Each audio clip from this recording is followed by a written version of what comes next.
Hi, welcome to the National People's Choice Online News. And here in Singapore at CFA 2013, we have Mr. George Friedman, who's with us, a New York Times bestseller for many of his well-known books, including The Next 100 Years. Mr. George Friedman, please tell us more about your latest book, and also in regards to The Next 100 Years. What's your perspective? Well, I see the United States maintaining its preeminence. People say the last century is the American century. I think this one is. China is clearly in decline, and the Europeans are coming apart. So we're moving into a very different world right now. And so what inspired to start writing all these issues and what it's like to be a New York Times bestseller? Well, it's something I never expected to be. I became a New York Times bestseller to my surprise, and it's very gratifying, of course, that people are reading it, because in the end the only reason to write is to be read. But the reason I wrote this book had to do mostly with the question of, can we use forecasting principles for a longer term? And obviously I'm not going to live to see the end of 100 years, but already some of the things that we've spoken about in the book have happened, and so I'm kind of comfortable that we're on the right track. So now, what is geopolitical forecasting, and why is it so important? Well, geopolitics is the framework in which everything exists. You know, there's no such thing as a financial market outside of the international system. And the really important things that change in the world are caused by war. I mean, could we understand the history of Singapore without the history of the Second World War and the First World War and so on?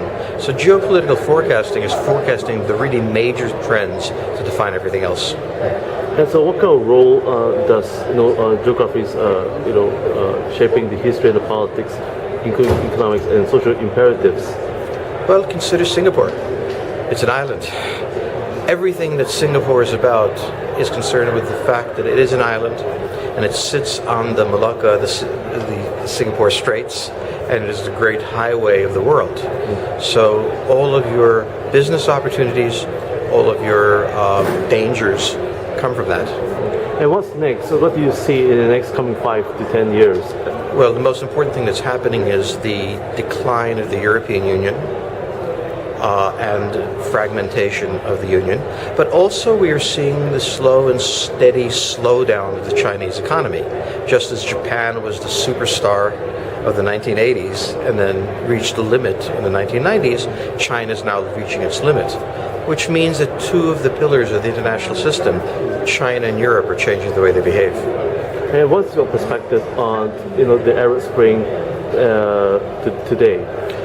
Well, what we see is that it certainly wasn't a democratic uprising. It was a rising against oppressive regimes. It was democratic, but the democracy it represented was the democracy of Islamic fundamentalism more than anything else. So many in the West are very upset that they didn't turn out to be just like them, but in fact it was very different.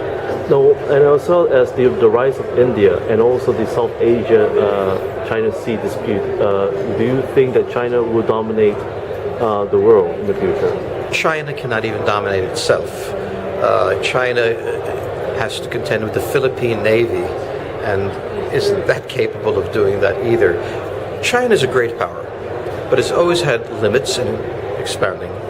And I think we should be very careful before we vastly overestimate it, because we have to remember we vastly overestimated Japan. Everybody expected Japan to, be a certain way.